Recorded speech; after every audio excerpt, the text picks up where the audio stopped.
Well, here we are, getting ready to pull into Walden's Marina here.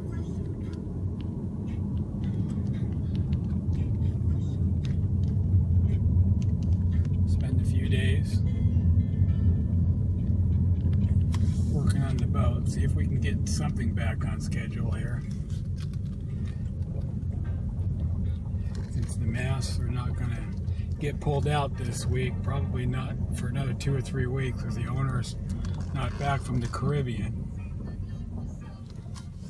and we've got to order a crane. So let's get back to work.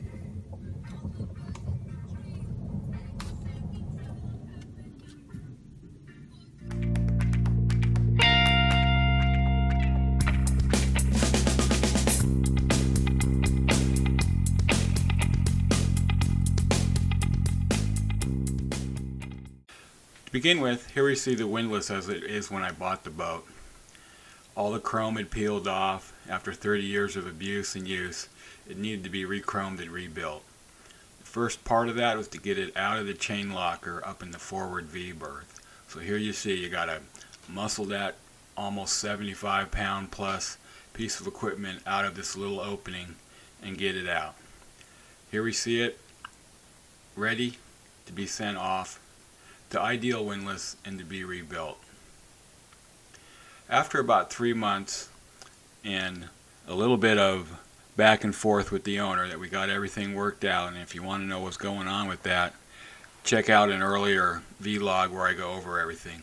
But here it is, shipped back to us at Deltaville Boatyard, all rebuilt and re-chromed and ready for install. Reinstalling was going to be a 2-person job, so I had Chris from the boatyard help me. We went up on deck and checked out where and how we were going to reinstall it, and he pointed out that there was deck rot in the core. So we had to put the install on hold while I dug that out and put some West system in there to fill it in with epoxy. With the hatches back home, I worked on them in the garage. Here you can see the dog latches and the pressed in pins that need to be removed. Next you'll see the main hatch hinge pins after being removed, and last of all the completely disassembled hatch.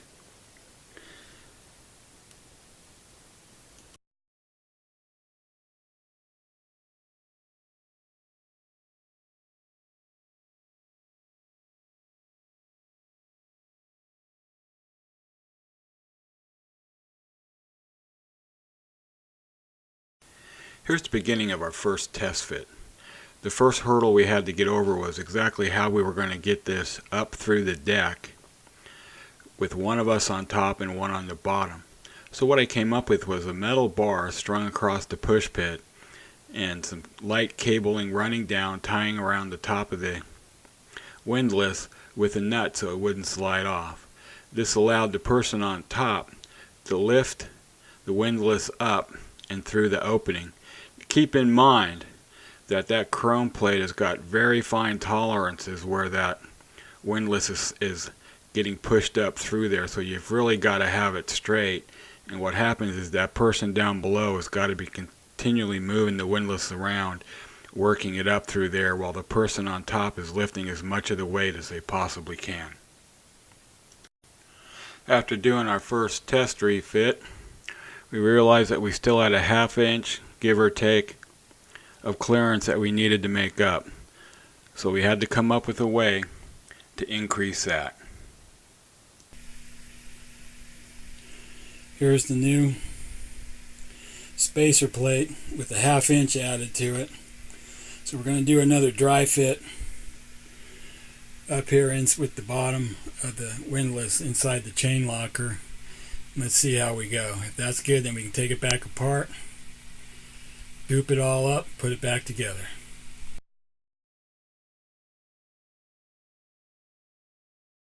So we did our second dry fit on the windlass. So here it is.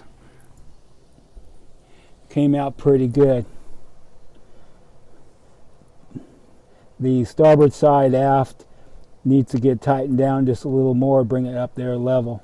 But we're good to go. So in the morning we'll caulk that up on top and butyl tape on the bottom and do the final install. It's going to be a big accomplishment. Been working on this windlass now for almost a year.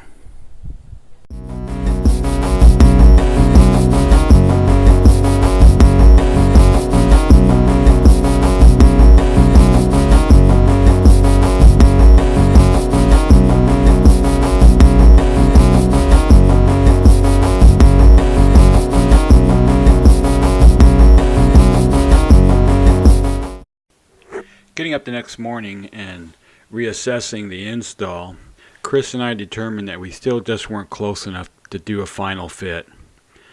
So to kind of make a long story short, we spent the next 9 hours doing about 4 or 5 installs, each time getting it just a little bit better, till finally we have the last dry fit in, and the difference between front and back, side to side, is less than the sheet of paper.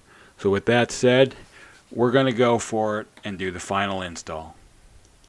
On the final install, as far as sealant, down below on the spacer plate we use butyl tape so that the person working down there, their hands would be clean and not sticky, because they're going to have to shift this piece of equipment around while we get the through bolts through. Up on top we used 4000 in between the deck and in between the stainless plate.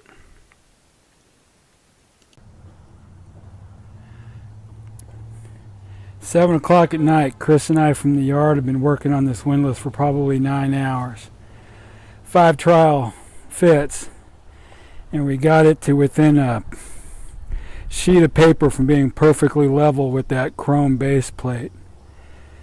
And I got to tell you, the last install with the caulking and the butyl tape in there took us probably every bit a half hour, 45 minutes, and a few unkind words to get it in and get it leveled out. We actually had to get a cheater bar for the end of the wrench to get it the last little bit, but like I said, we got it to within a sheet of paper of being perfectly level.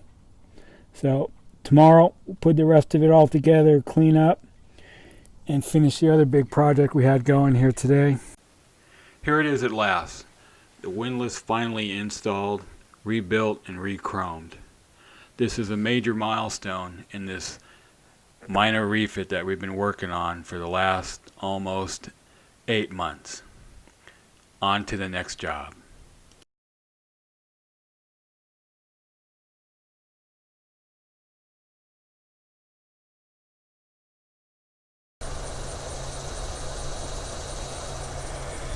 Here is the test fit on the hatches. Now there's a space between the deck and the hatch. Don't know if you can see it or not, but that space is going to be the minimum thickness of the replacement teak framing, which I've got to have my guy make. He's supposed to have made, but of course we're on Deltaville time and he still hasn't done it, so let me go check. After a day, a lot of waiting and working with some people, we got quite a bit done today. Here's my teak trim for my 2 forward hatches. This is a dry fit. Guy did these all today, so I got enough for port and starboard side. So I'll get them installed in the morning, use some butyl tape, put them down, get them leveled, sanded off, and then we'll start finishing them. After the dry fit, checking everything out, they were again repositioned with butyl tape, screwed down, and then wood plugs placed on top of those screws to cover them up. And the next step is to cut those wood screws off with a flat saw. Once the plugs have been cut off and sanded, it's now time to tape it off and wipe it down with acetone to get ready for the next step, wood filler. And that is installing the hatch. So here's the new wood trim. This has got 2 layers of wood sealant on that, wood fill.